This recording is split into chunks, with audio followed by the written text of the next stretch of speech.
মহারাজ, এই তো সত্যবানের জন্য কঠিন। গোসাইজি বলুন মহারাজ। এবার সত্যবানকে একটু ঢেকে দিন। সত্যবান, সত্যবান। গোসাইজি আরো জোরে জোরে ডাকুন। সত্যবান, আরো জোরে। ও সত্যবান। গোসাইজি আস্তে আস্তে ডাকতে হবে। এই বেটা সত্যবান, সত্যবান, এই বেটা সত্যবান।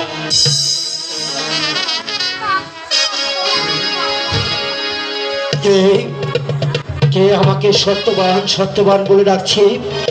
কে? এই বেটা তাড়াতাড়ি আ। দেখি। আর মহারাজ, আপনি এই গরিবের বাড়তি আমি তা দেখছি না তো? না সত্যবান, প্রণাম নিন মহারাজ, প্রণাম নিন। সত্যবান তুমি আমাকে স্বপ্নে দেখছো না, তুমি আমাকে বাস্তবেই দেখছো। মহারাজ, এবার বলুন কি অভিপ্রায়ে এই গরিবের দুয়ারে এসে দাঁড়িয়েছেন? সত্যবান আমি গিয়েছিলাম শান্তিপুর অজয় রাজের সাথে যুদ্ধ করতে। সেখানে যুদ্ধ করে আমি বাড়ি ফিরছিলাম, হঠাৎ করে রাস্তার মাঝেই সন্ধ্যা হয়ে গেল। তাই তো আমি তোমার ছিন্ন কুটিরে চলে এলাম। মহারাজ, আপনি পূর্বকে করুন, আমি আমার সত্যবতীকে ডেকে নিয়ে আসছি। সত্যবতী, সত্যবতী, স্বামী, দেখো কে এসেছে, উঠো। কে এসেছে স্বামী? দেখো আমাদের আমাদের মহারাজ এসেছে। মহারাজ,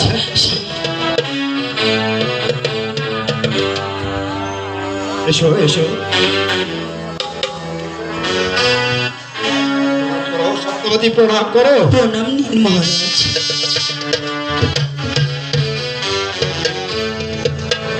আমি তোমাদেরকে আশীর্বাদ করি, তোমরা দীর্ঘজীবী হও।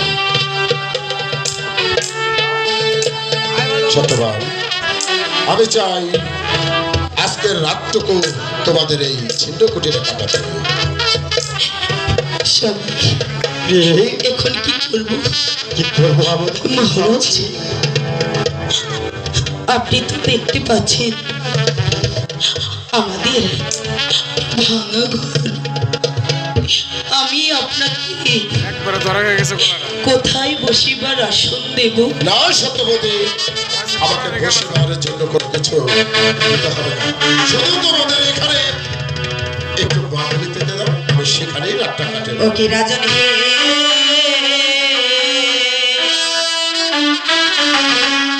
কোথায় দেব আপনার বসিবার আসন?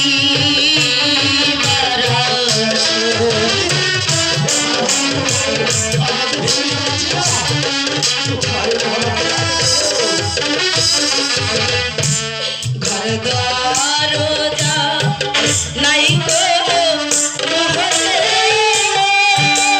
হে,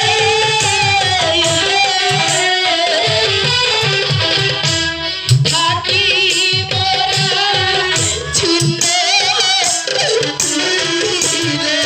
কুটিরে, রাজন হে,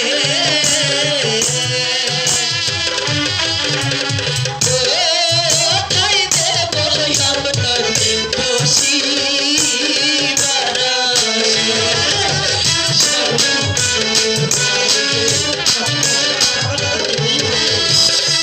আসন? তিন দিনের অনাহারে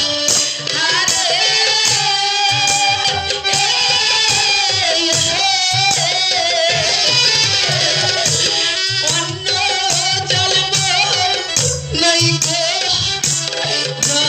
ঘরে, রাজন হে,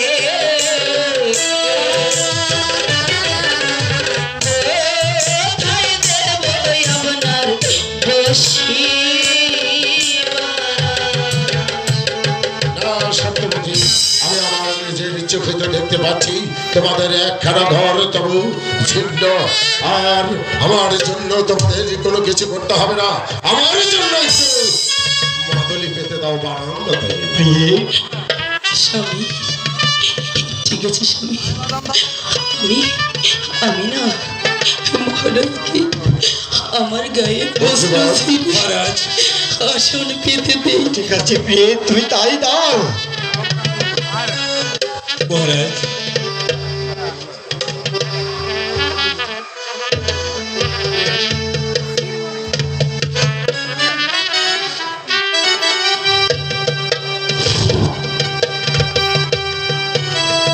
গোসাইজি, মহারাজ তোমার শাস্ত্রে এটা কি বলে? তোমার শাস্ত্রে এটা কি বলে? পূর্ণের কাজ এই যে মহাপুণ্যের কাজ মহারাজ। আপনি রাজা হয়ে এসেছেন মহারাজ।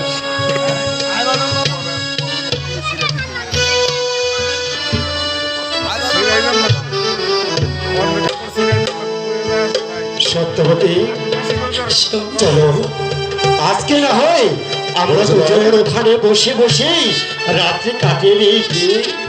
বুঝবাল, ওদের একটি বড় ভিক্ষা দেখা যাচ্ছে, ওই গাছের নিচে গিয়ে তুমি সৈন্যদেরকে নিয়ে ঠিক আছে একটু মহারাজ, বসে বসে আমি বিশ্রাম তাই করো। করবো মহারাজ। কিন্তু নরোত্তম, তুমি কিন্তু মহারাজের দিকে খেয়াল রাখবে। এই যে চিন্তা করুন না মন্ত্রী মহাশয়, আমি সবসময় মহারাজের খেয়াল রাখবো।